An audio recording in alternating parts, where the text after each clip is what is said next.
Hey everyone, welcome back to the Peck Em Podcast. My name is Jonathan Guajardo. I'll be your host today for today's podcast, and we got an awesome special guest with us today. I want to introduce you all to Steve Burgamy. Steve. Hey, how's it going? Thanks for having me on, Jonathan. Big fan of, the work you guys are doing, starting the UIW podcast, and, definitely something that, we've needed for quite some time. And so glad to be here, glad to be a part of it. I guess a little bit about myself. I am a graduate of the University Incarnate Word, class of 2012.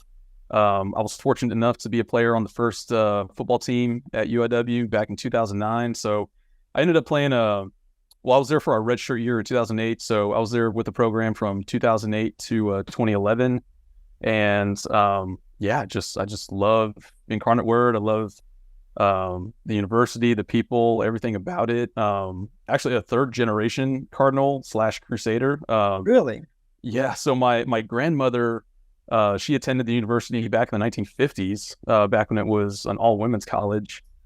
She lived in DeWee Hall, and, I saw they just renovated it right now. So I'm sure if you took her in there, she'd be like, yeah, it's a little bit different. But yeah, that's where she stayed back in the day. And then my mother she went through the ADCAT program and was there from, I think, 99 to 2001. She went back to school at UIW, got her degree. And then, I got to come as well and everything. And my sister came to UIW. I met my wife. She was a cheerleader. So, UIW has a lot of passion in my family and everything like that. So, I mean, it's been really fun to see, just the whole athletics department just really take off. And, these last couple of years with football has just been really exciting. Oh man, yeah, it's been amazing to watch and just see the way that the university has grown, and the football program itself has grown ridiculously. Even since I was there, because I didn't play on the team, but I was the videographer for the team back in the day for the Forever First team, and just seeing how far we've come from then till now. But I mean that first season was amazing. Can you tell us a bit about your first time or about your experience on that first season at UIW and how that was? Yeah, I mean, it was really cool because so I actually took a year off from playing football. I actually went to UTSA my freshman year out of high school. Yeah, I was getting like some small school offers, D2, D3s, kind of out in the middle of nowhere and everything like that. And so I really wasn't sure if football was in my future. So I just decided, let me just, stay at home, stay close to family. Ended up going to UTSA for that. It was like 2007, that fall 2007 semester. And when I was there, they had open tryouts because they had just announced that UIW was going to get a football team, that Mr. Benson was, providing the funds and everything to start it up. And so when I was there at UTSA, I came to the open tryout that they had back when Benson Stadium was just a grass soccer field. Oh, man. Yeah. Before all the turf and bleachers and goalposts and everything like that. So went to the open tryout, got a call back a couple months later asking me to transfer and walk on. And so that's what I did. And so that next year came and we were all redshirted. And, so it was, all we did was practice that redshirt year. And so it was, really cool that first 2009 season to finally, get the pads on, actually play in front of a crowd and, play against other teams and, something I hadn't done in almost 3 years. So I just remember the buzz around campus, just how excited everybody was talking about it. And, going out there, especially that first game against Monterey Tech, they were this powerhouse from Mexico. And I mean, we got up there and it would say like, okay, their linemen are like 6'2", 6'3". You get up there, I mean, they were 6'4", 6'5". So, I mean, they were just monsters. I mean, they were full grown men. But yeah, we held our own, I guess, pulled the upset on, beat them, got our first win. And it was just an amazing ride. And just, all the guys that, were on the team, the guys in the locker room, we had such a close knit group that, we still get together still to this day. And, you'll see a lot of us out there, tailgating before the games, going to away games, things like that. And so, being a part of that first team in 2009 really was something special, something we all, something very important that we all cherish still to this day. Man, yeah. You mentioned that Monterey Tech game. that was one of the, and I'm not joking. That was one of the best games I've ever been to in my life. Like that was just the experience, the electricity of that game. We had like 6,000 fans in a stadium that had one side at the time. There wasn't even the other side built. So people have just they got the little makeshift stands in the end zone. People are pulled their truck up to the outside, standing around watching it. And yeah, that was I didn't know what to expect. I had come into UIW out of high school. Originally, I was going to go to A&M actually, which is where I teach now. Originally, I was going to go to A&M, but then UIW gave me a scholarship, and so I was like, I'm going to come back and go to school here at UIW, and I knew they had football, and my coach in high school knew Santiago, and he's like, hey, do you want to do videography in college? And I'm like, yeah, I'd love to do that. And he's like, football? And I'm like, yeah, I'd love to do that. And so I got hooked up doing that, and just going along for that ride the whole first season and seeing the team come together. It was a crazy first year, crazy first game in general. But man, yeah, definitely set the groundwork for where we are now. And obviously it took us a while to really get to this point, going from Division II to FCS. And through all that transition. But just as the game last week against Abilene Christian kind of illustrated, we've come a long way. I remember we used to play them here or at the Word, and they were like this. We kind of viewed them as like this powerhouse, like ACU company. And I remember thinking about that, and then seeing how we play them now, and especially last week that was great seeing Calzada sling that ball all around the field. Oh, he was amazing. Those amazing catches. And then even the running game by Siggers just go off. That was awesome. But anyway, I digress because that was such an awesome game. But yeah. So right now you're doing you're the president, right, of Forever First. So what really there's three of us that are kind of co-presidents, co-founders, things like that. So it's myself, and then we also have Garrett Williams and Matt Garza, and so. So both of them are living in the Houston area right now. So I'm kind of the main one in the San Antonio area as far as boots on the ground, got to, do stuff here and there, meet the people, get things set up and everything like that. But they'll come in, whenever they can, everything. The crazy thing, we all have families with little kids. And so it just it makes it a little bit more difficult to try to get away for a game, on the weekends and everything like that. So we got to really try to, focus and plan and see, okay, what are the best dates for us to kind of get together or do some of these events and everything like that. But no, those guys have been incredible. They've been tremendous to work with. And, I think it makes us a good team too, because it's everybody kind of has their little area of expertise. And if there's something one of us doesn't want to do or we don't know how to do, another one of the guys, will do that and they do it well. So it's definitely a team effort. We collaborate and talk every single day, share ideas where we want to take this thing. And and we're actually, anybody that wants to be a part of our organization, help us out. I mean, we accept as much help and support as we can, because I mean, it's at the rate we've been growing and everything like that. I mean, it definitely takes a lot. It takes a toll if it's just on one person or two or three people. So we definitely accept, all the help we can get for sure. Definitely. And it sounds like you have a great team there. And I've gotten to go to several of y'all's events and hang out with y'all's team and everything. And I mean, these are some fun events. So anyone listening, if you want to go check out a Forever First event, you got a few coming up. But before we get to those, can you talk a little bit about what Forever First is and kind of how this came to be? Yeah, absolutely. So, kind of going back to that first season in 2009, I can't remember who called or came up with the name, but we were dubbed the Forever First team, the Forever First Cardinals.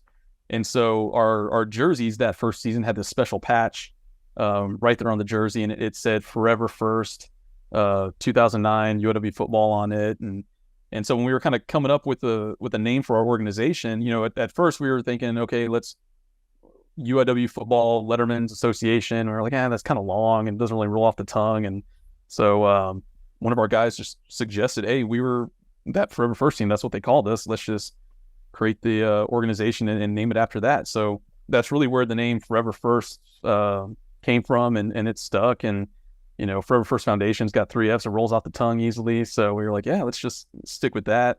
But we actually, didn't really start off like, oh, let's become this nonprofit organization and fundraise. We kind of just naturally progressed into that direction. It really kind of started back after the first couple guys, we started graduating in after 2012 and everything like that. And in 2013, that summer, we had a golf tournament, and really it was just kind of like a reunion type thing. We just wanted to get together. We hadn't seen each other in a couple months, and you go from spending almost every single day for 4 or 5 years with each other. And, we were like, yeah, let's just not let this momentum just die. Like, let's make it a point to get together as often as we can. And so, we started just having like a little alumni weekend golf tournament type thing. So we'd all go out to the Broadway 50/50 on Friday nights and then go play golf, that morning somewhere. And, I think the very first year we had, I think like 4 teams of 4, so like 16 guys. And then as the years progressed, more and more guys graduated, and, we started getting, pretty much almost full with just us former players at this golf tournament. And then, really it was right before COVID. We were like, okay, we're a little bit older now. We're starting to, progress in our careers, make a little bit more money. And so we really felt like it was our responsibility to try to do something from like a fundraising perspective and give back to the football program. And so those first couple of years, right before COVID, we started trying to raise a little bit of money, try to get some sponsors for our golf tournament, and, give back whatever we could. And it was small, just, a couple $1,000s here and there. But, I knew it meant the world to the coaches and the department and everything like that. And then, COVID happened. We had to cancel our golf tournament that year. But it really gave us the time to kind of, okay, sit back and plan, what do we want to be? How do we want to kind of evolve this organization? Because, we really had been growing as far as alums and numbers and everything like that. And so, kind of coming into that spring 2021 season, we went to a road game at Lamar, and we all tailgated, and we had a good alumni presence there. And so that's where the creative juices kind of kept flowing, and ideas kept forming and stuff like that. And then, so that fall 2021, we had high expectations for the team. They had a great season, and that's really where we were like, okay, we have to make it like these tailgate. Like, we got to do something bigger. Like, we have to be intentional. Like Coach Clint Kill always says, be intentional. And that's really what we started doing. I remember that first tailgate we had against Prairie View. I think we had like 10 people show up, and each home game, it just kept growing and growing, and really we just wanted to bring people in. We wanted to show people how great UIW could be. Not just the team on the field, but like everything off the field. Like there was so much untapped potential at the university, from like an athletics perspective, that we were like, okay, we want to bring people in, show them a good time, and then make it to where they can't wait to come back again. Once we bring them in, we don't want to let them go. Okay. So, and that, showing them, offering them cold drinks, great food, have great music, fun games, have a large crowd that people can socialize and mingle and meet other alums and reconnect with old friends and things like that. And so that's kind of the direction our tailgates have kind of gone into. And that, kind of focuses on one of our 3 pillars that we have as a foundation, which is fan engagement. And so we want to do whatever we can to kind of help out with, bringing people into these games and showing them a good time, and especially with the younger generation, like have them grow up to be UIW fans. I remember as a kid, it was always like you were a Longhorn or an Aggie growing up, and those were like the 2 main options in elementary school. And it's like now, that's right. It's like I'm already brainwashing my little 5-year-old daughter. She knows she knows the Cardinals. She knows how to do the hand signal and Peck Em and everything like that. Mm-hmm. And so it makes me excited to see, okay, there's these younger generation that they're going to grow up to be UIW fans. They can't wait to go to UIW or the games and, wear their Cardinal colors wherever they go. And so if we can help out with that and try to help make UIW cool and appealing, that's one of our pillars. That's what we want to do. And speaking about our other pillars, our primary one is fundraising. And so we are first and foremost a fundraising organization. We like I was talking about our golf tournament, we've grown it to make it like this large fundraising event. We had it at the Hyatt Hill Country Resort this past summer. And it was our largest event ever. We sold out. We had over 210 golfers out there. Yeah, I mean, and it was a blast. I mean, we have all sorts of fun and games out there. We have a guy that you can shoot your golf ball out of a CO2 cannon down the fairway.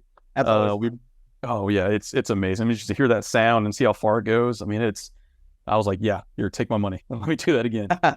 But yeah, we have a professional long drive guy out there. We have LPGA women's pros out there. You try to out hit your shot with them. We all lost. Not do it. We have putting contests. We have all sorts of stuff, and also kind of ties back to our third pillar, which is family. Once a Cardinal, always a Cardinal. That's what we believe in. Doesn't matter if you were here for one semester or 6-7 years or something like that. Once you're a part of our organization or this school, this university, like, we don't want you to leave. We want you to keep coming back.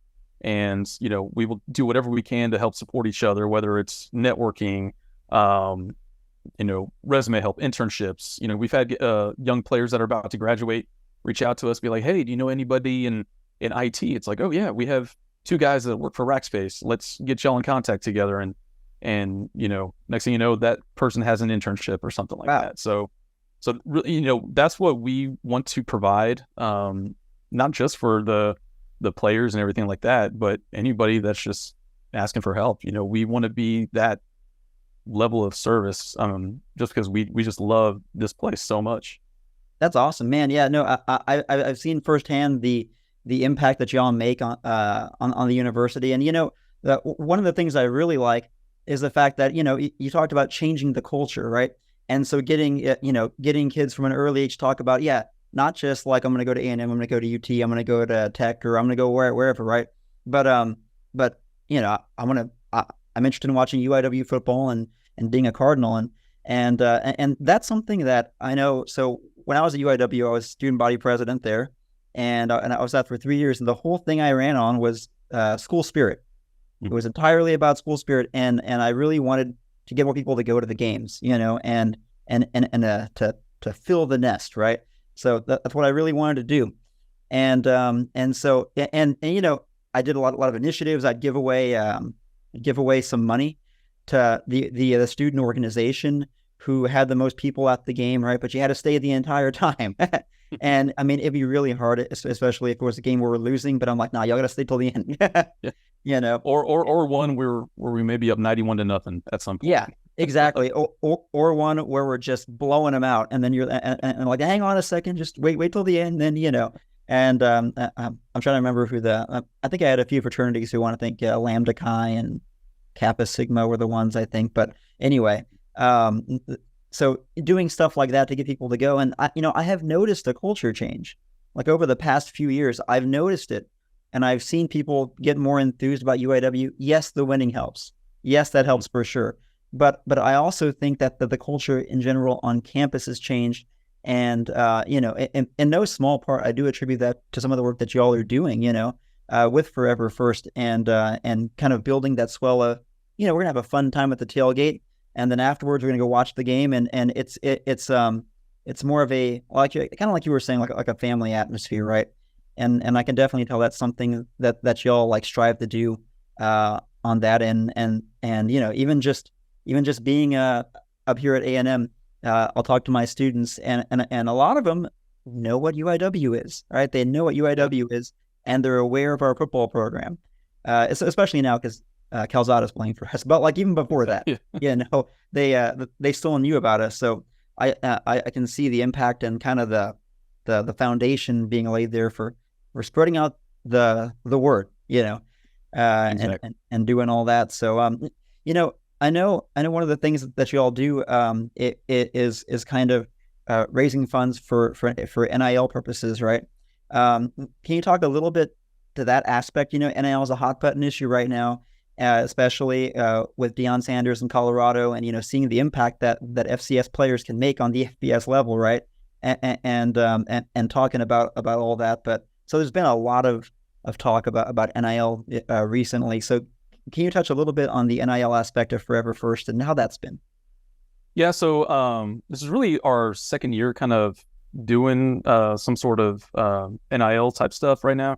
But yeah, like you said, it is a crazy hot button issue. I mean, once they kind of came out with that, players can start profiting off their name, image, and likeness, kind of mixed with the transfer portal. I mean, it just created all sorts of chaos. And I mean, it's really just been kind of like the wild, wild west of college football. But as far as NIL goes, I mean, it's only a fraction of what we do as an organization.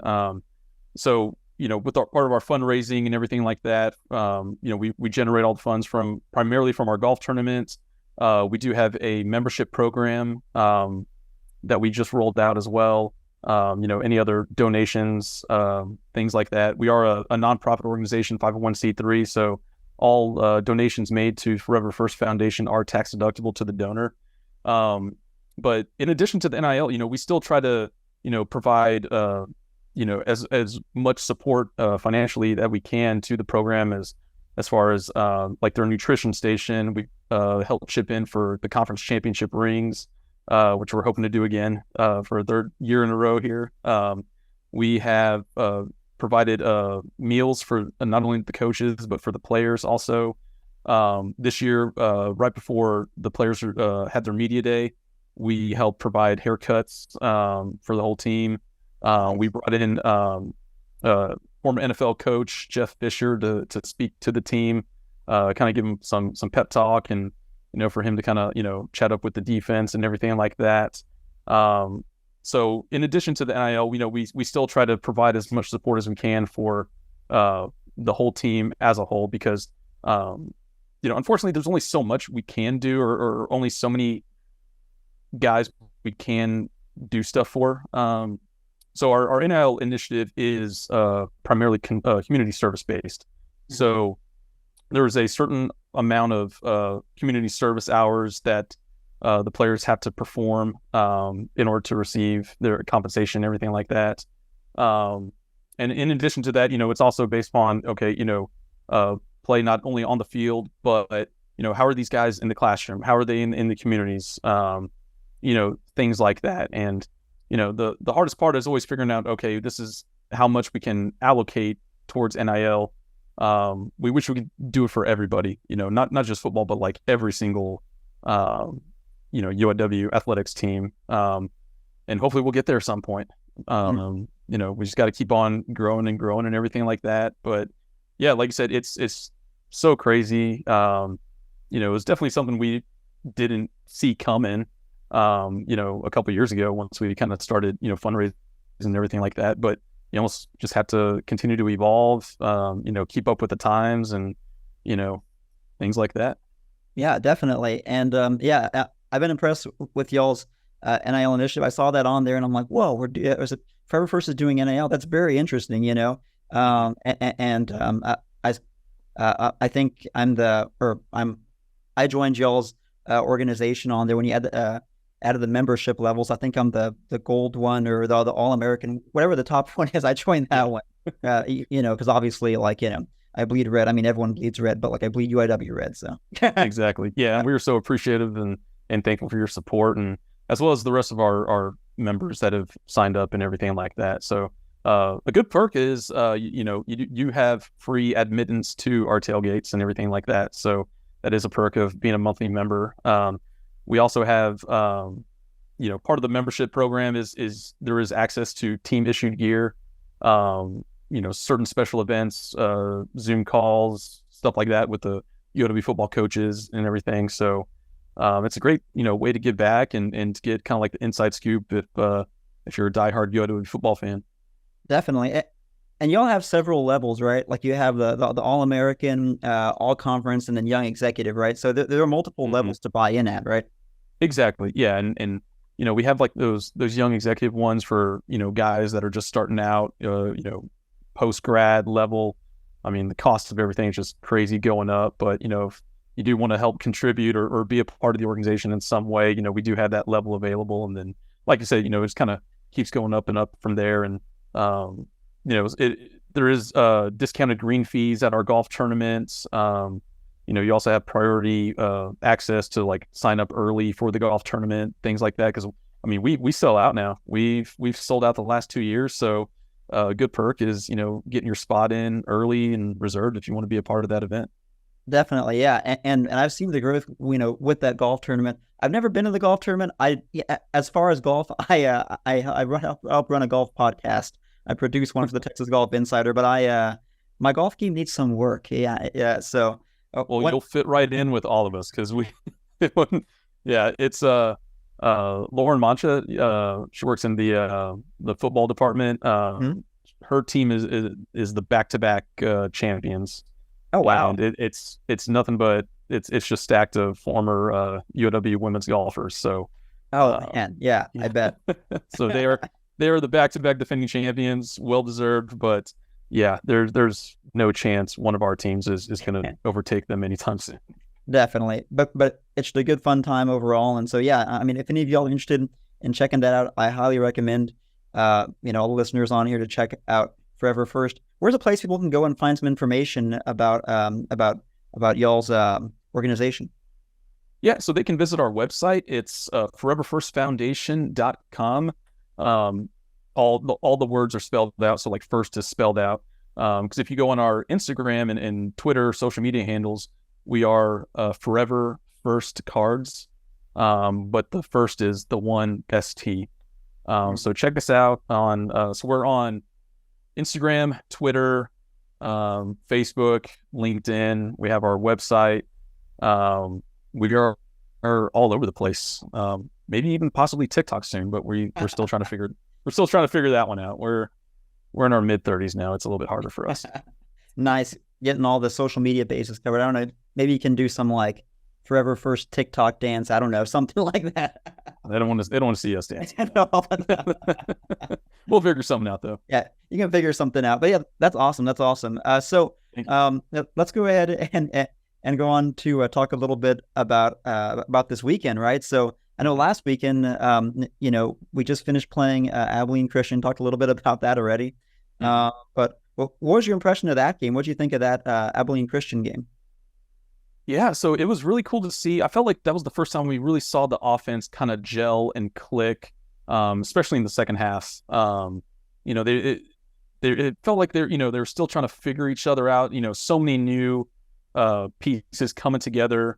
But yeah, just the way they moved the ball in that second half. I was super pumped. I was like, okay, yeah, there it is. Yeah, there, that high octane offense and everything like that.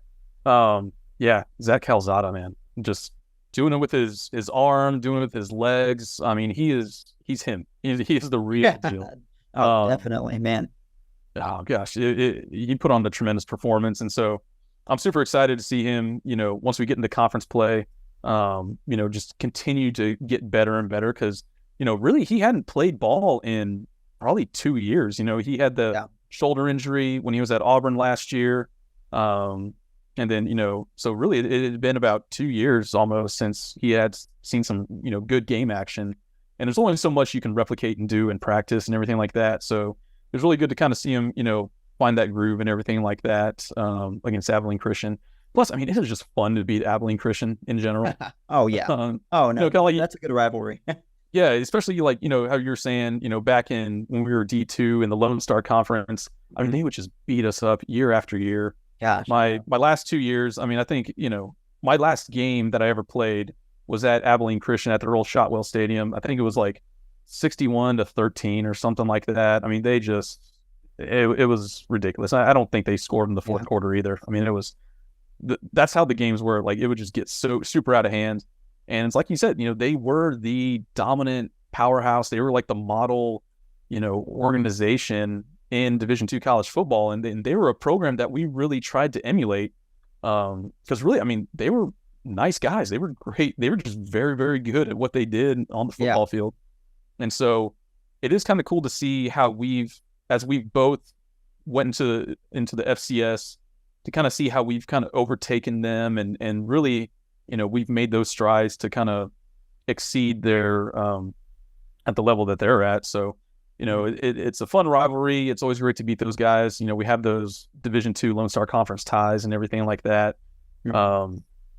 So yeah, it's always a great win to beat up on those guys. But definitely. And I saw their chant before the game or after the first quarter where they were like overrated, chanting. Oh yeah. And it felt good to win after that, I tell you. I bet they wish they had that one back for sure. Oh yeah, definitely. That was a little too soon on there. It was 0-0 when they're chanting that. Yeah, I'm not. That's never a good call. I don't care who you're playing.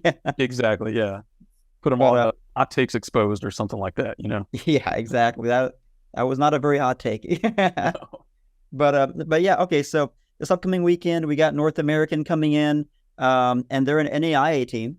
Mm-hmm. And so this is a team I don't know too much about. I mean, the university's only existed since 2007, and I think their first graduating class was in 2013, which was when I graduated from UIW. But that was their first one altogether. So very new to football here. I think they're just new to planet Earth in general. Yeah. Oh, definitely. Like I have some Houston friends that apparently live like 5 minutes from where their campus is located, and they're like, I've never heard of them before. Really? Yeah. So I think, they've only been playing football for a handful of years now. They've played a couple FCS schools. I think they played Lamar about a year or two ago, something like that. Mm-hmm. But yeah, they're very, I don't know what the word is. New, I guess. I don't know, but it's new. Yeah, they're just new to the scene in general. I mean, even for an NAIA team, they play in the Sooner Conference. It was kind of cool to see their schedule. They're playing old teams that we played, back in our first two seasons. They're playing the Langstons, they're playing the Oklahoma Panhandles, Southwestern Assemblies of God. Those are all three teams. Yeah, all three teams we played in that first 2009 season. So it is kind of cool to see it come full circle that way. But yeah, I mean, this is going to be a cakewalk. It's not going to be close. The silver lining is this should be a game that a lot of our second, third, fourth string guys will get a lot of playing time. So it'll be a great opportunity for those guys that maybe aren't going to get a lot of playing time, once the conference play rolls around to get their feet wet, experience a college game and really improve and develop that way. Definitely. Yeah. I'm really interested to see, this game. Obviously, I assume we're going to put Calzada in for like the first quarter or so, or the first half. Yeah, that's the big mystery is like, because we do have a bye week coming up next week. Yeah. And, having a team with so many new guys like we have, okay, how long are we going to keep those guys in? Because you don't want to risk injury.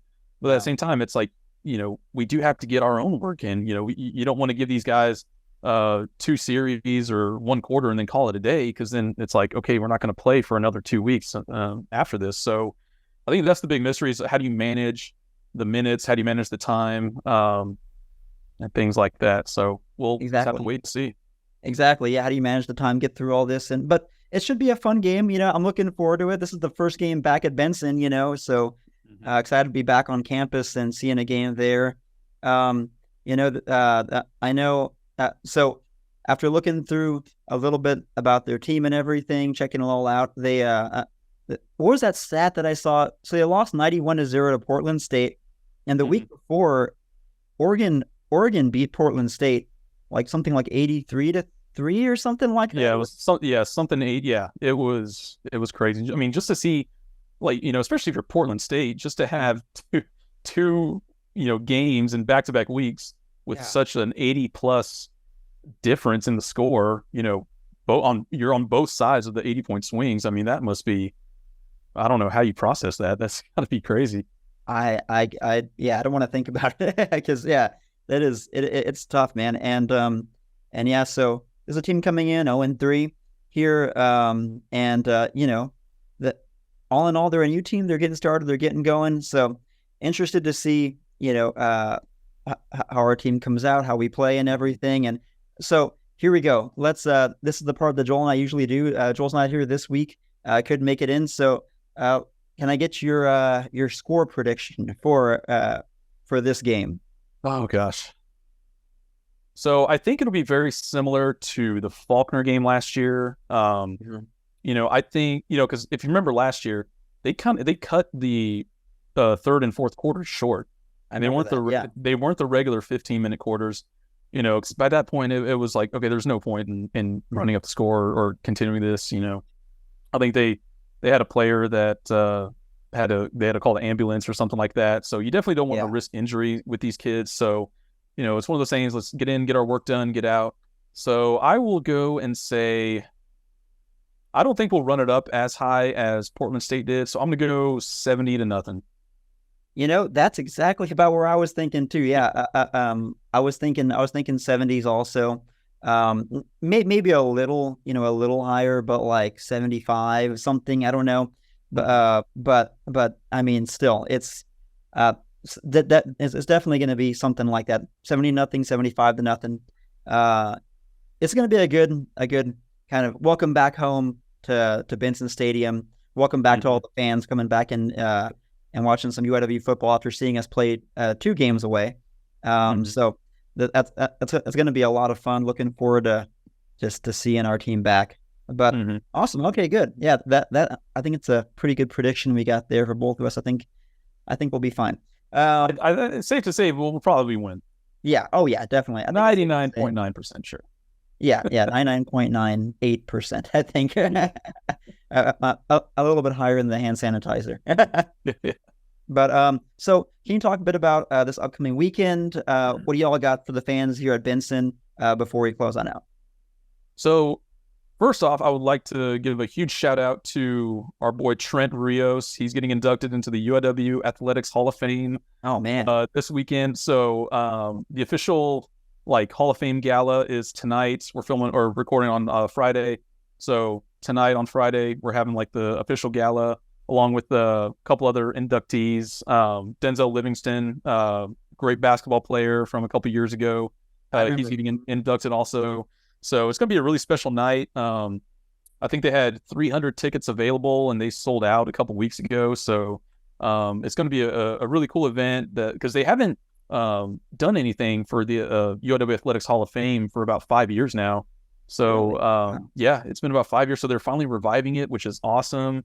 And so making this gala and tying it into a UIW football home game, because the inductees are going to be presented at halftime and acknowledged and everything like that in front of the crowd. So it's going to be really cool to see. A lot of former athletes from all sorts of teams and years are going to be coming back to watch their teammates be inducted. So we're really excited about that. So congrats, Trent. I mean, we're really excited for him. Nobody deserves it better. He's the guy. You think UIW football, he's the first forever first. He was the very first player that ever signed with the UIW football program, and he backs it up on the field. And so he'll be there. He's one of our guys that he's there just about every weekend. Tailgating with us, cheering the Cardinals on and stuff like that. So we're pretty pumped about that right now. But yeah, so a new thing we're doing is we are partnering with the university on providing the official UIW Red Zone tailgate. So like I mentioned earlier before, it's going to be kind of in front of the Convocation Center next to the tennis courts. We're going to have some barbecue, cold drinks, all sorts of stuff. We'll have our big 60-inch TV out there with the games on, tailgating, have a great time. There's going to be it's family friendly also. So if you have young kids, still bring them because we're going to have inflatables, kids play area, stuff for them to do. There's going to be a live music also, not just having a DJ or Bluetooth speakers. We're having an actual stage with a live band. So we're trying to do things right. We're trying to blow this thing up and really show all UIW fans. And whether you're familiar with the university or not, just come on down. We'll have a good time. It's currently online tickets are $15 right now. But then tomorrow, the day of the game, it's only going to be walk-ups, and that's $20 a person. All you can eat and drink. Can't ask for anything better. We're excited to kick off this, the start of these home games and everything like that. It's going to be a great season going forward, and hopefully we're lifting that Southern Conference Championship trophy at season's end. Man, yeah, that's the goal right there. And so yeah, definitely once again, congrats to Trent Rios and Denzel Livingston. Like, that is awesome, and really cool to see that is being revived here at UIW as far as the Hall of Fame. I really like that, and it just it gives that much back to the athletes who gave so much to the university while they were here. So I think that is awesome. And y'all, if y'all really want to check something out that's a lot of fun, definitely check out the Forever First podcast, or a podcast from the Forever First tailgate, because I mean it's always a blast, and the fact that y'all are partnered with the university now is really, really cool. And so yeah, to all of our listeners, yeah, definitely check it out. We've gone several times, and I mean it's a party. Y'all guys can party. So you got the game on, you got beer on tap, right? You got the kegs and all that stuff, and good food. Oh yeah. And yeah, that's one thing we always said. We didn't win as many games as we wanted to back when we played, but we sure knew how to party. So that's exactly right. We're just carrying it over to the tailgates and everything like that. That's exactly right. So definitely carrying on that tradition, guys. So yeah, if y'all want to check that out, definitely go to Benson tomorrow and check them out, because that's going to be a ton of fun. And yeah, if you have families, family friendly as well. So definitely check it out. Last question I want to ask you before we get out the door. But so we talked a lot about UIW. We've talked about the growth of UIW. We've talked about UIW football. So what is one bucket list thing that you'd love to see at UIW? What is one thing that like just your dream thing you'd love to see happen at UIW with football? Like with football, if you could picture UIW, I don't know, 50 years in the future, what do you want it to look like, I guess? Oh man, this is something I probably fantasize and daydream about like multiple times a day. Just like, if I like won that, they had like the $1 billion Powerball, yeah. If I won that, like, what kind of cool stuff would I build on camp, for all sorts of athletics programs and stuff like that. Yeah. But if we're talking long term, I mean, yeah, I mean, just to be like one of these powerhouse FCS programs, your North Dakota States, your South Dakota States, Montana States, where, year in, year out, you're in contention for the national championship. And at some point, I mean, it's kind of cool to see us play at Alamo Stadium, but not just play there, but, fill that thing up, have 20,000 people coming to watch UIW play, and, just to see so many other people have the same love and enthusiasm that, we do for this football program, and, having our kids and everything like that, just, growing up and supporting the Cardinals, and, really just see, just see this program at new heights and everything like that. I mean, that's the dream right there. That's, just to see like the small beginnings we had back when we started, and, even through those tough years of 1, 2, 3 win seasons, and, not getting anybody's respect, and having embarrassing things happen on the field and things like that, to see where we are now, but to also dream like where we could be. I mean, yeah, I would just make it all worth it. So that is my dream. Just, like when you think San Antonio, when you think FCS football, UIW is synonymous with those terms. Yeah, that is. Yeah, I think that's my dream too, is to have UIW be associated, and not only associated, but associated as one of the major programs. I mean, that's a huge goal, and it's something that I would just love to see happen. I mean, there's so many things that I feel like, we're already working towards at this point, as far as building that foundation. And so, I think we'll get there at some point. I really do. I'm very optimistic about that happening. And these past few years have definitely been a step in the right direction. I think people are beginning to take notice, they're beginning to notice, who we are, and recognize that Cardinal logo. And that's definitely something that we want to keep going. And y'all are doing a great job of that at Forever First. So, well, that's about all we got for today. You got any closing remarks you want to say? Anything else coming up that you want to touch on? Let's see. No, just incredibly grateful and thankful for this opportunity to come on y'all's podcast and to talk UIW football. Yeah, because I mean, we could probably sit here for 3 more hours just talking UIW football and everything like that. But yeah, if you're listening, yeah, come on, stop on by Benson Stadium. The tailgate officially opens at 3:00 on Saturday, so feel free to stop by, say hello. You can't miss us. You'll see our canopies, and we have our big flag out there with our Forever First logo, things like that. We also have Forever First merchandise available on our online store, so just go to our website, foreverfirstfoundation.com, and click the link for our store right there and get you some stuff with our logo on it. So but yeah, thank you so much for having me. This has been fun. Nah, definitely, this has been great, and we'd love to have you back on the show at some point, as well as everyone else from Forever First at some point. Get everyone in here and have a good discussion, because the brand's only growing. We're only we're only building up UIW football here and supporting our team and our university. So definitely. So thanks again for being on here, Steve. I really appreciate it, and this has just been an awesome conversation. So that'll about do it. But until next time, guys, Peck 'em. Have a good one. Go Cards.